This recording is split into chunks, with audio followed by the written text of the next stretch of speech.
હવે વાત અંબાલાલ પટેલની મોટી આગાહીની।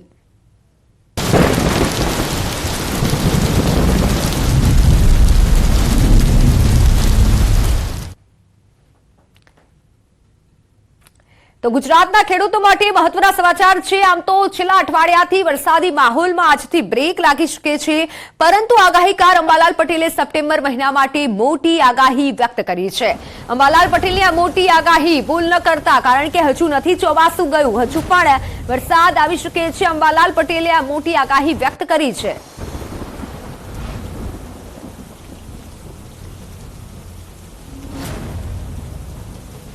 10મી સપ્ટેમ્બરથી આ જે સિસ્ટમ છે રિટર્ન લેશે, કારણ કે વિન્ડ ગસ્ટ જબરું છે અને આ વિન્ડ ગસ્ટ જે છે એ જે સિસ્ટમને જે સૌરાષ્ટ્રના કચ્છના ભાગમાં નજીક આવવી જોઈએ આવવા દેતું નથી અને વિન્ડ ગસ્ટના કારણે પાછું થવાય છે। એટલે આ રિટર્ન લેતા ઉત્તર પૂર્વીય ભાગમાં વરસાદ થવાની શક્યતા રહે છે અને પૂર્વીય ભાગમાં વરસાદ થવાની શક્યતા રહે છે। 12મી તારીખ સુધી ક્યાંક ક્યાંક વરસાદ રહેશે, પણ ઉલ્લેખનીય છે કે હજુ સૌરાષ્ટ્રમાં વરસાદ થવાની શક્યતા રહેશે દક્ષિણ ગુજરાતમાં બધા ભાગોમાં। 10 થી 14 તારીખમાં સૌરાષ્ટ્રમાં વાદળોની વાદળવાયુ રહેવાની શક્યતા રહેશે સૌરાષ્ટ્રના ભાગોમાં, પરંતુ આ દશામાં બંગાળના ઉપસાગરમાં ભારે હલચલ જોવા મળશે। તારીખ લગભગ 13-14 આસપાસ બંગાળ ઉપસાગરમાં બીજું એક લો પ્રેશર બનશે અને આ લો પ્રેશર લગભગ 16-17 તારીખમાં મજબૂત બનીને પુનઃ મધ્યપ્રદેશના માર્ગે થઈ અને ગુજરાત તરફ આવવાની શક્યતા રહેશે, જેમાં મધ્યપ્રદેશમાં ભારેથી અતિભારે વરસાદ થવાની શક્યતા રહેશે, જેના લીધે સરદાર સરોવર ડેમમાં પાણીની આવક થશે।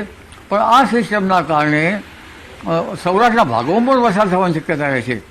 એટલે ભાદરવો માસ છે એમાં તારીખ 19 અને 20માં વાદળવાયુ તો હજુ રહેશે, પરંતુ તારીખ 22 બાદ પણ એક સિસ્ટમ બનશે જે સપ્ટેમ્બરના અંત સુધીમાં।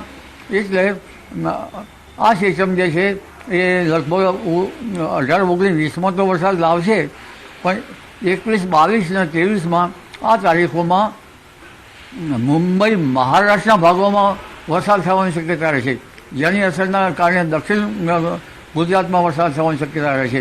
અને તારીખ 27-28 સપ્ટેમ્બર સુધીમાં સૌરાષ્ટ્રના દરિયા કિનારામાં ભિન્ન ભાગોમાં વરસાદી ઝાપટા પડવાની શક્યતા રહેશે। તો હવામાન વિભાગની મોટી આગાહી। રાજ્યમાં આજથી વરસાદની તીવ્રતા ઘટશે તેવું હવામાન વિભાગનું કહેવું છે। દક્ષિણ ગુજરાતમાં સામાન્ય વરસાદની આગાહી કરાઈ છે। એમપીમાં સક્રિય સિસ્ટમ હતી, તેના કારણે ગુજરાતમાં ફરી વરસાદી માહોલ જામ્યો હતો। જોકે આજથી હવે વરસાદની તીવ્રતા ઘટશે તેવું હવામાન વિભાગનું કહેવું છે।